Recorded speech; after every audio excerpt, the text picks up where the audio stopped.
By most logic, these old travel trailers from the 1960s should have been long gone from memory. They simply were too lightly made so the family car could pull them.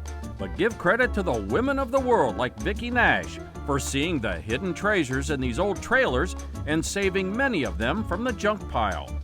Well, this all began in about 2002, and I read an article about a group of women who like to buy old beat-up trailers and they paint crazy murals on them. And I thought that looked really fun, but I was single and I didn't camp and I didn't really have any way to pull a trailer around. Well, Vicky solved all three problems when she married her husband, Richard. And he's a huge classic car buff, custom home builder. And so I proposed the idea of buying an old 1970 trailer, and he was game to help me fix it up. And we took it out camping and to some car shows and got a really great response from people. Then came this 1962 Shasta, now called Candy. But it was in such bad shape at the time, the dream almost ended in a nightmare. The gal just wanted $100 for it to get it off of her property, and we pulled it away. The very first thing we had to buy was duct tape to tape some of the doors shut from not swinging down the highway. Once Candy was finished, it wasn't long before this all-consuming hobby became an all-consuming business, and retro trailer design was born.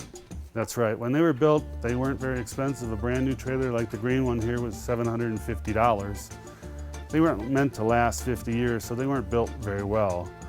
But some of them were taken care of and they have lasted this long, so we tried to build them as well or better than they were built originally, so they'll last another 50 years. While Richard focuses on the technical side of the restoration, like electrical and plumbing, it's craftsmen like Terry who bring the trailers back to life, one sandpaper stroke at a time. That's a full restoration of a 1961 Shasta called the Deluxe. That trailer will be brand new, a 1961 brand new trailer with all new appliances, satellite TV and generator. So it'll be just like a modern trailer, but a 1961 vintage. Now, it doesn't take a CPA to figure out that it's probably cheaper and easier to buy a new trailer, but Richard likes to describe these simple trailers as rolling art pieces. These trailers will hold their value when we're done with them. They're much like an antique car these days. New trailers depreciate quite rapidly, so one of the main reasons people can do it and can enjoy it is that they know it's a good investment. We always put a smile on somebody's face when they see us come down the road, so that's just really great. And if we're able to help other people with their dream, because so many women come up to me and say, "Oh, I've dreamt of having a trailer like this."